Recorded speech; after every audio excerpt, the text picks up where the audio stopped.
Je vous l'ai dit, hein? On parle éducation ce matin. On reçoit maintenant Sabrina Ouellette, elle est directrice adjointe, et Samuel Hamel. Il est enseignant et coordinateur du nouveau pavillon du Collège Jésus-Marie de Bellechasse, espace créatif d'Ina Bélanger, parce que vous aurez compris qu'on va parler de ce que l'on connaît sous le nom de Collège d'Ina Bélanger, qui maintenant s'appelle Collège Jésus-Marie de Bellechasse. Bonjour à vous deux. Bonjour Marie-Ève. Alors, pourquoi faire le changement vers le Collège Jésus-Marie de Bellechasse cette année?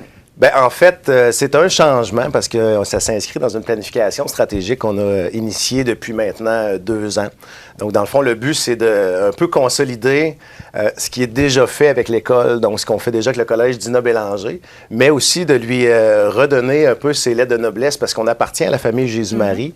Et puis, on voulait, dans le fond, réaffirmer cette appartenance-là. Il y a déjà le Collège Jésus-Marie de Sillery, il y a l'école Jésus-Marie de Beauceville.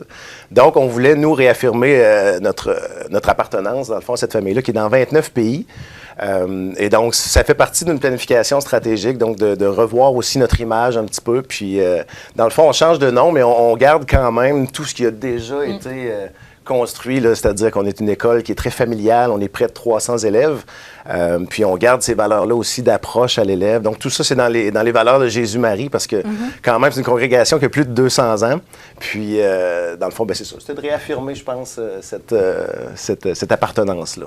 Donc, les portes ouvertes, c'est ce dimanche. Exact. Donc, on attend les gens à compter de 10 heures chez vous à Saint-Michel-de-Bellechasse. Oui. Exact. Mais il y a beaucoup de nouveautés cette année, justement, à l'école. Je voulais que vous nous en parliez. Il y a des programmes spéciaux là, qui ont été, qui se poursuivent ou qui ont été instaurés pour cette année. Exactement. Dans le fond, ben oui, c'est ça, je peux... Oui. On se demande des fois. Ouais, Oui, on voit la complicité, là. Oui. Ben, on se connaît depuis... Depuis vraiment le début des années 2000. Exact. Ça fait, moi, depuis 2007 que je suis au collège. Puis, mais Vous c'est me ça. disiez, vous enseignez ensemble aussi. Ben, en fait, on a des capsules ensemble. Donc, récemment, surtout sur éducation à la sexualité et tout ça. Donc, on a des capsules qu'on anime, dans le fond, dans différents cours. Puis, oui, effectivement, on a une complicité assez naturelle. Et puis, ben, c'est ça. Donc, les nouveautés cette année, ben, nous, on refait encore, tu sais, une fois dans la planification qu'on a, on veut vraiment apporter le meilleur pour les élèves, bien sûr. Donc, il y a le leadership entrepreneurial qui va vraiment prendre effet officiellement un petit peu plus à partir de l'année prochaine. Mais en fait, c'est vraiment de développer cet esprit d'entrepreneur-là chez les élèves. Il y a beaucoup de qualités entrepreneuriales qu'on veut développer. C'est aussi d'offrir la possibilité aux élèves de pouvoir s'affirmer autrement que dans les matières académiques et tout ça. Donc, c'est d'autres opportunités qu'on veut offrir et aussi une réflexion sur les qualités entrepreneuriales qu'on veut développer, qui sont beaucoup des qualités du 21e siècle, autant au niveau de la collaboration, de la créativité. Donc, d'amener les jeunes à développer ça, puis à prendre connaissance des qualités qu'ils ont. Parce que des fois, les jeunes vont arriver, puis bon, tu sais, c'est plus difficile des fois académiquement, où ils travaillent plus, mais c'est de dire, hey, oublie pas, tu sais, tu as cette possibilité-là, tu es un leader. Donc, c'est vraiment de prendre connaissance, puis d'avoir un portfolio qui va le suivre, puis les parents vont avoir aussi accès à cette évolution-là aussi du jeune. Ses réflexions, ses autocritiques, et puis voilà. Le sport est mis de l'avance aussi chez Exactement. Tout à fait. Tu sais, nous, on a des nouveaux volets ou des nouveaux programmes qui vont s'offrir aux jeunes qui ont le goût de performer dans le sport, peut-être plus élite, en ayant un développement intégral avec les secondaires 1 à 5 qui sont regroupés ensemble. Donc, volleyball est déjà commencé cette année, puis ça a été déjà une année de fête, puis ça a été un super succès. Les jeunes... comme on dit avec M. Samuel, là, on veut un plein développement.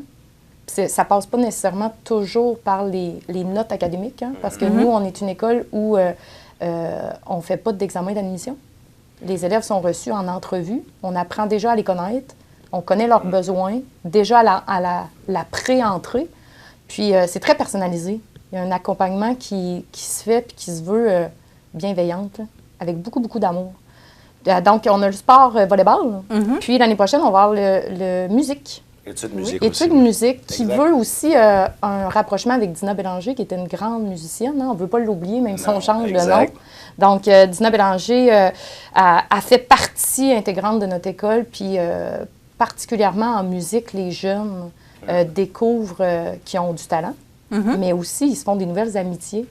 Puis, ça les amène à surmonter certains défis, hein, parce que quand on fait des petites pièces où on représente un spectacle. Donc, c'est ça, on veut voir là, pour leur espace personnel, mais plus créatif, musical. Et on a un nouveau programme qui me touche particulièrement, là, vraiment, parce qu'on va être sur la Rive-Sud de l'école La Pionnière un petit peu. Puis, on s'est appuyé avec le Collège Champigny, qui nous offre cette opportunité-là, avec le parcours 2/3, qui les élèves qui ont un parcours un petit peu plus difficile à l'école vont faire leur premier cycle, donc secondaire 1 et 2, en 3 ans.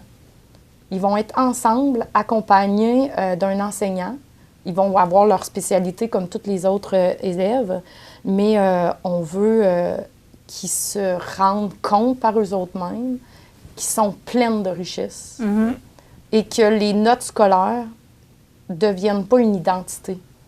Donc, vivre plus de réussite, une meilleure estime de soi, avoir du temps, temps de bonheur pour aller chercher de l'habileté sociale, des habiletés et des compétences entrepreneuriales, en développant des projets communautaires aussi. Donc, même s'ils sont dans ce programme-là, ils peuvent avoir accès aux autres programmes un peu plus enrichis, là, si on peut dire. Ils auront, parce que, dans le fond, l'objectif de ce programme-là, c'est que les enfants aient plus de temps pour leurs apprentissages, éviter les échecs scolaires ou le redoublement, comme on appelle.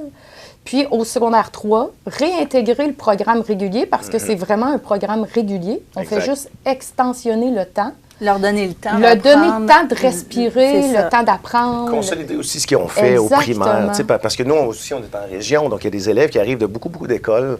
Puis, pour ceux que c'est plus difficile de pouvoir consolider leur base à leur rythme, de leur redonner le goût des fois à l'école aussi, parce que des fois, il y en a que c'est plus difficile, puis ils voient l'école d'une certaine façon. Fait que c'est vraiment, ça se complète avec le leadership entrepreneurial, en fait, que je veux spécifier, qui n'est pas un programme, mais qui est vraiment l'ADN du collège. Donc, tout élève qui rentre à l'école va être pris un peu va être embarqué dans cette aventure-là d'entrepreneuriat. Donc, c'est vraiment de prendre connaissance de nos qualités entrepreneuriales autres que notre...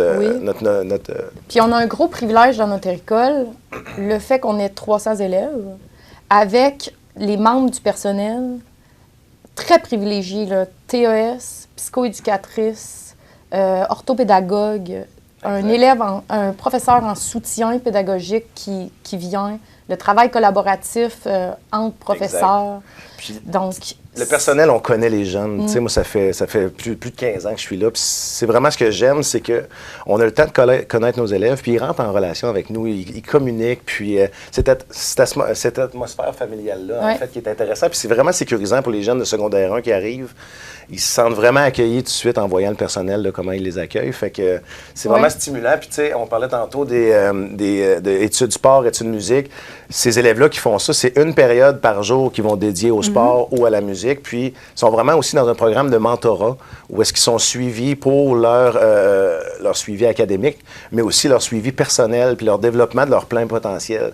Fait que, tu sais, au final, ce qu'on veut avec tous ces changements-là, c'est vraiment de prendre le jeune qui arrive à notre école, peu importe ses qualités, ses aptitudes, puis d'y donner tous les outils possibles pour pouvoir atteindre justement le plein potentiel qu'il a. Puis, bien, avec l'espace entrepreneurial, on a un nouvel espace qui est mis à la disposition des élèves, qui est l'espace créatif d'Ina Bélanger. On ne veut pas oublier son nom, quand même, puis et tout ce qu'elle a apporté, mais c'est en fait une acquisition qui a été faite par la Congrégation Jésus-Marie, qui est l'ancienne Caisse populaire de Saint-Michel. Puis, cet espace-là est mis à la disposition des élèves. Il y a un petit espace café, il y a un petit espace salle de spectacle et tout ça. Et le but, vraiment, donc, il va y avoir un pont vraiment entre les élèves et la communauté aussi. Donc, c'est un désir qu'on a en prenant le nom de Collège Jésus-Marie de Bellechasse aussi, c'est de s'ancrer encore plus dans la communauté, de partager. Déjà, on a des gens qui sont manifestés pour pouvoir faire du bénévolat. On a un petit jardin communautaire qui va être créé là, aux portes ouvertes. Si vous venez le 24 prochain de 10 à 14 heures, vous pourrez venir au collège, mais aussi à l'espace La Caisse qui est à quelques centaines de mètres. Puis on fait déjà le jardin communautaire. Donc, c'est vraiment une espèce d'incubateur d'idées créatrices au niveau entrepreneurial, mais artistique aussi. Ils peuvent les mettre en pratique, dans le fond, ces idées-là. Ils peuvent voir si leurs idées fonctionnent pour vrai. Exact. Tout à fait. C'est ce qu'on discutait. Tu sais, nos élèves auront la chance de pratiquer l'introspection aussi, de créer des hypothèses, d'apporter des solutions, puis de voir des résultats. Mais leurs résultats. Ouais. Puis d'être engagé aussi dans quelque chose. Parce qu'à un moment donné, on a beaucoup d'opportunités d'être passif ces temps-ci. On a des écrans, où est-ce qu'on va passer le temps sans trop. Alors que là, on demande aux élèves un petit peu plus de s'engager. Donc, de pouvoir apporter quelque chose qui, en fait, découle de leur aptitude, de leurs intérêts, de dire, ben toi, qu'est-ce que tu peux apporter dans ce sens-là? Fait que c'est vraiment le but là, de secondaire 1 à 5, des amener à explorer un petit peu qui ils sont, puis différentes aptitudes et habiletés, mais qu'au final, ils redonnent d'eux-mêmes à quelque part à travers l'entrepreneuriat, justement. Puis aussi, il y a un volet aussi qu'on souhaite, c'est inclure beaucoup les parents, d'avoir une relation qui est saine avec les parents, une coopération. Puis quand les enfants sont mis en action, les parents, ils ont une fierté, ils ont le goût de s'engager, et là, ça devient un partenariat qui est efficace là, pour le plein développement. Là. Puis on s'en va vers cette voie-là qui est très, très, très positive dans notre école. Ouais, vraiment. Je pense que la première étape pour avancer et aller vers vous, ça va être les portes ouvertes en fin de semaine. Oui. Absolument. C'est un bon premier contact. Est-ce qu'on a besoin de s'inscrire pour pouvoir y aller? Pas du tout. Non. Donc, vous arrivez dans le fond, puis vous êtes pris en charge. Il y a moyen de faire la visite aussi avec tous les documents, visite libre, visite guidée. Donc, si on ne peut pas se déplacer aussi là, sur le site Internet, il y a une visite virtuelle là, qui a été conçue pour ça. Puis, les demandes d'admission se font sur le site Internet. Puis, c'est une entrevue en présentiel avec parents et enfants. Puis, il n'y a pas d'examen, il n'y a pas de pression. Non, pas du tout. On fait connaissance. Puis, déjà, il y a un premier lien et un premier contact réel parce que nous, on choisit à notre école de vivre dans le monde réel. C'est pour ça que les secondaires 1 et 2, chez nous, ils n'ont pas le droit à l'utilisation du cellulaire à l'école du tout. Puis les secondaires 3, 4, 5, ils ont une zone cellulaire qui est permise. Mais en règle générale, on socialise. Puis les outils technologiques, on les fournit là, en classe. On veut que les gens rentrent en relation. Donc, effectivement, on vous attend pour le dimanche prochain de 10 à 14 heures. Ça va nous faire plaisir. Deux très bons vendeurs de leur institution. Oui, on se met pas. On le sent. Alors, on avait avec nous ce matin Sabrina Ouellette, elle est directrice adjointe, et Samuel Hamel, il est enseignant et coordinateur du nouveau pavillon du Collège Jésus-Marie de Bellechasse, l'espace créatif Dina Bélanger. Et il était question justement des portes ouvertes du Collège Dina Bélanger / Collège Jésus-Marie de Bellechasse. Merci beaucoup. Merci beaucoup à vous.